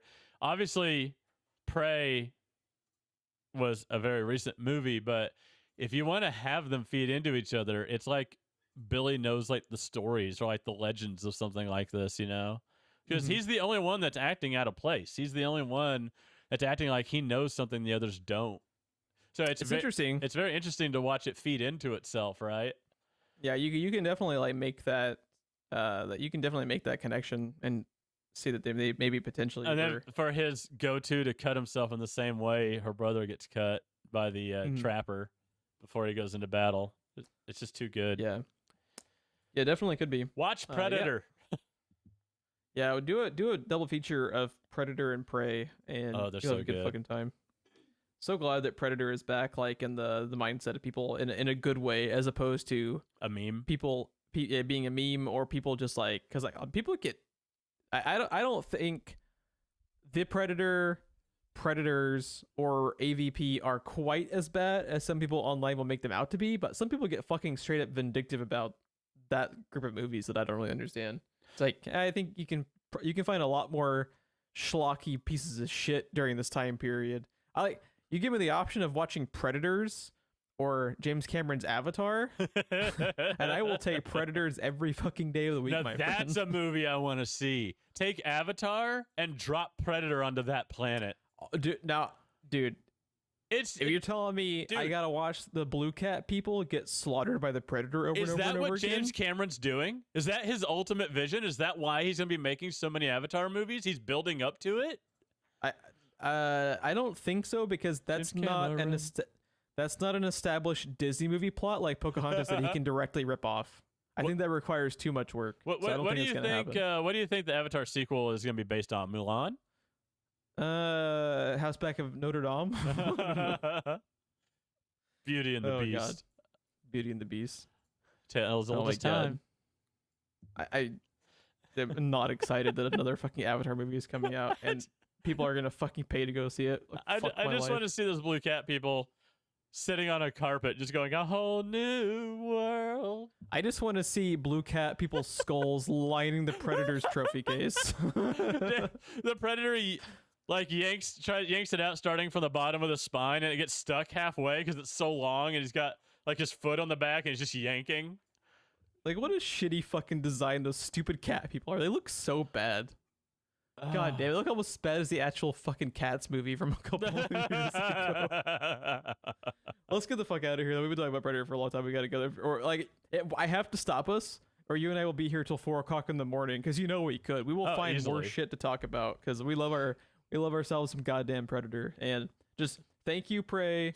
This could feed into our Green Room podcast. Yeah, absolutely. Just thank you, Prey, for coming out, putting Predator back on good faith with people. People are actually excited about it again, which makes me happy. It's one of my favorite franchises. And I am now interested in actually going back and checking out Predator 2, The Predator, and Predators at some point, just to kind of see, because I think I have most of these on Blu-ray. I think I own all of them except for The Predator. I think that's the only one I haven't picked up yet. I did not expect that. I thought you would have only owned Predator. I almost said The Predator.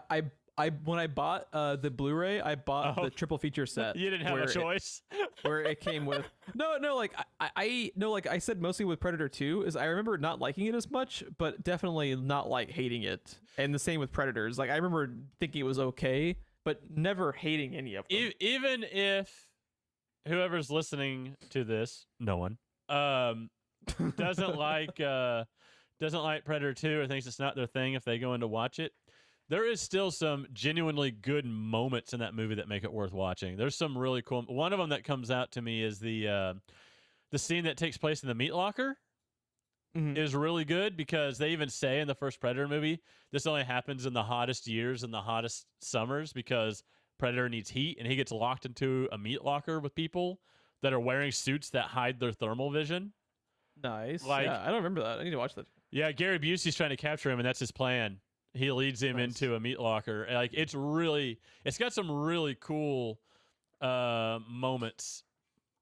Some of its parts that aren't as good as kind of like the first one. Yeah. It doesn't add up to be as great as the first one, but the things that are good in it are really good. Okay. And yeah, by the way, I'm excited to check them out again. I'm sure that this is not going to be your pick, so I'm just going to go ahead and say the people that say fuck any movie that would put Danny Glover of all people versus a predator. That is the entire point of that movie. The entire point of that movie is that Danny Glover is too old for this shit, and he just wants to do his job. He doesn't want any part of the shit that's happening. When you're 3 days from retirement and the goddamn predator shows up in LA, like that's gotta suck. Like, you know how we talked about how changing Alien from horror movie to action movie in Aliens was like kind of a stroke of genius? While Predator 2 didn't work out the way Predator 1 did, it is kind of genius to take someone who would be used to, I guess you wouldn't be used to the situation, but is used to like a combat type scenario and being tracked and being hunted. Maybe not necessarily for sport, but if you're a soldier in the jungle, you have to understand that there's people out there tracking you and hunting you, right? Like, You're trained for this. Putting this monster in LA with a detective in LA who like works homicides and stuff, going up against a fucking alien from outer space that's playing the most dangerous game, that was the point of the movie. That was them going from alien to aliens. So the people that hate the movie for the fact that they put him versus Danny Glover and not like Sylvester Stallone, you miss the entire point of the movie. Yeah, and also like, it's Danny Glover, man. Danny Glover's awesome. Why are you not complaining about that? Like, I know, like that is a major complaint of that movie, and I don't get it. I love Danny Glover, and love Danny Glover. I love the fact that, you know, like I said, he's too old for this shit. Like this is not what he signed up for. So yeah. Would you rather deal with the Predator or Mel Gibson? That's a toss-up. I don't know. Well, here's the thing. The Predator's not going to call me sugar tits. So yeah, the Predator, you know, he might rip out your spine, but he's not a misogynist. So he has that going for him. To my knowledge, the Predator is not anti-Semitic when he gets drunk. Yeah, it's pretty cool. Yeah. You know who didn't direct The Passion of the Christ? Predator. However, I would like to see a version of that movie where the Predator directed. Oh my god, have you ever seen all the like Robot Chicken stuff of like Alien and Predator live together odd couple style? And that's yes, I have actually. That's their AVP, is them as the odd couple. It's so good. It's really, really very good. I don't remember what he says, but Alien says something. It might even just been like xenomorph noise. I don't remember if he actually said something, but he's in the shower and he says something to Predator, and Predator doesn't like it, so he flushes the toilet, and you just see Alien just in the shower. It's so good. Also, just like what a bizarre time in movie history. Like we were talking about how like just much of a Hollywood clusterfuck was happening. It's like, you know, like eventually, you know, like what movies to make $1 billion? You know, like starring like Iron Man and Captain America. It's like what made $1 billion in 2001? Jesus. Apparently, he was the first cricket player. Yeah, so you know. Yeah. Did you ever watch the credits where it's like when you watch when he's resurrected in the cave 3 days later, he's recruited by Nick Fury? You think you're the only superhero? We have made Passion of the Christ so much more interesting. Throwing a little fucking Samuel L. Jackson with an eye patch and the Predator. You got yourself a fucking movie, dude. Jesus comes out of the cave and Samuel L. Jackson's literally standing there in the Nick Fury leather with the duster and the eye patch and everything. He looks exactly like it that he does at the end of Iron Man 1. Oh god. Oh god, yes. We have made a much better movie. Oh, let's get the fuck out of here though. Like we're getting delirious talking about fucking Passion of the Christ with Nick Fury. Passion of the Predator. Oh my god. Shit. Dude, no, in the Predator version, Jesus is played by a xenomorph, and when they nail him to the cross, the acid blood goes everywhere. Oh god. We're gonna have to use rope. He just keeps melting the nails. God damn it. Some days you just can't get rid of a fucking xenomorph. It's Walter White, and he's yelling at Jesse for using the wrong type of nails. He needed to use a specific plastic nail that won't melt in the acid. Oh, this is off the rails. Hire us, Hollywood. This is all gold. Man, Bryan Cranston would do that movie, by the way. Oh, absolutely he would. Absolutely he would. But yeah, let's get the fuck out of here. before we offend some more people. That's our thing, man. Oh, Passion God. of the Predator. I love it. Passion of the Predator. What's our next movie, Jeff? What's going on? Just real quickly, if you would like to support the show, please. No. What's the next movie? Yeah, don't do that. Don't affiliate with this show. It's only a matter of time before we're kicked off every platform. But yeah, if you want to follow us for show updates on Twitter, we are at SPR Filmcast. If you have any questions or prompts that you would like answered by Ron and myself at the beginning of each show, like we've done, you can always email us, screenplayrewind@gmail.com, or you can always send us a DM over Twitter. And send it to us that way. We love having extra shit to talk about, like Passion of the Predator, our next passion project. I see what you did there. And yeah. And for our next movie, we are ramping up towards Halloween, my favorite time of the year, the only holiday I don't despise. So that's fun. Not picking a full-blown horror movie yet, but kind of like inching towards there. Aurora has to hate your house at this time of year. I already told her, like, you're going to need your noise-canceling headphones and just go lock yourself in the bedroom. Because if I don't watch at least like 20 horror movies in October, I have failed this city, dude. There's a reference I've not heard in many moons. Oh, shit. But not a full-blown horror movie, but kind of like inching towards that is Your Next. Have you ever seen Your Next? I don't even know what that is. Your Next is a fucking bonkers movie from about 10 years ago that is like horror, comedy, thriller-ish. It's kind of like a weird kind of smorgasbord of genres that I think comes together to make like just a really fucking fun movie that I'm excited to talk about. I've seen the picture of this killer on the poster. I've seen this dude in the hoodie with the mask before. So try not to like look into it too much, because I think it's one of those that like, I mean, I basically say it for every movie, but like the less you know, the more interesting it is to kind of just like see it unfold. But it's called Your Next. Adam Wingard. Yeah, he's this was one of him and Simon Barrett's kind of like first forays into becoming a thing. If you want to watch it for free, it is available under a free subscription trial thing to Peacock, and it is rentable on all the platforms as far as like Apple and Amazon and stuff. But yeah, I really like this movie. I think it's super fun. I think it's kind of like a fun movie to kind of get yourself in the mindset of, you know, be it horror movies or like horror comedies just this time of year. I think it's be fun to talk about, so I'm excited to talk about it. Interesting. Yeah, I wanted to pick a kind of more dark horse selection for it. So yeah, check it out and be able to follow along with Your Next, because it is one of those movies, like I said previously, about how the less you know, the better. So yeah, that is my pick. Cool. And yeah, anything else you want to touch on before we sign the fuck off on this never-ending podcast?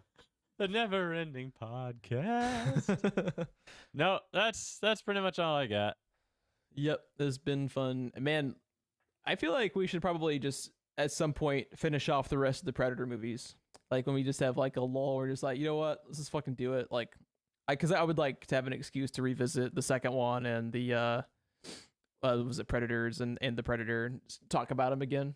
You know what's funny about the Predators? Thinking about it and thinking about what makes Prey and Predator work so well. I don't think we talked about the play on words with the title of Prey, because she basically becomes the Predator by the end of the movie, and she was the prey. So it's I think that's funny. also kind of like what they're doing with the first movie as well, about how eventually once he goes Lara Croft mode, you're right.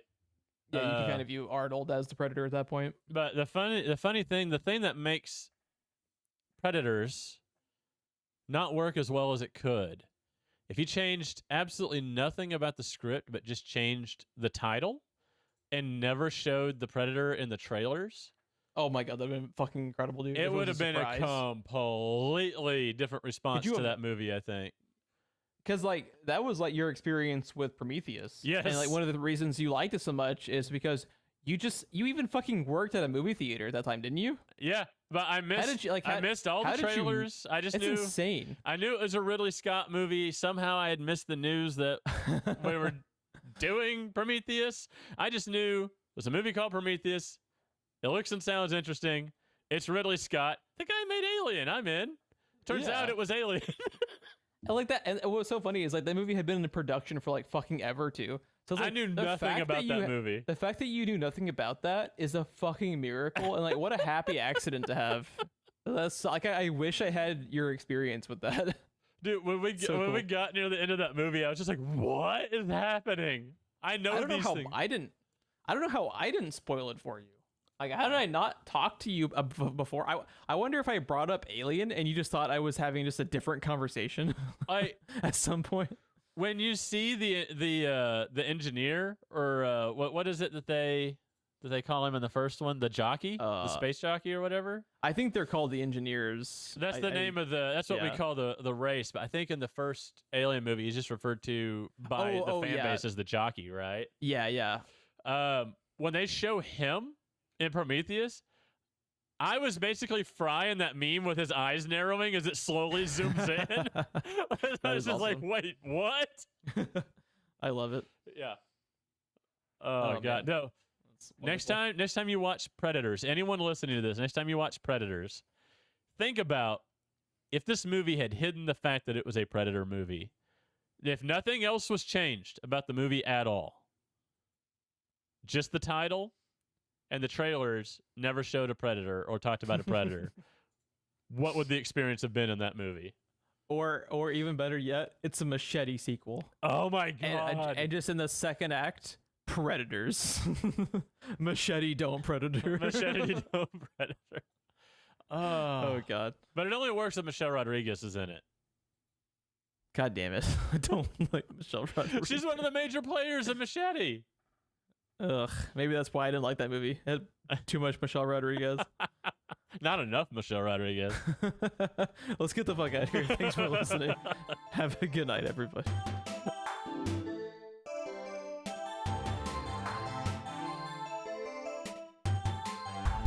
It's called splooting. A lot of splooting. So much splooting. Oh my God.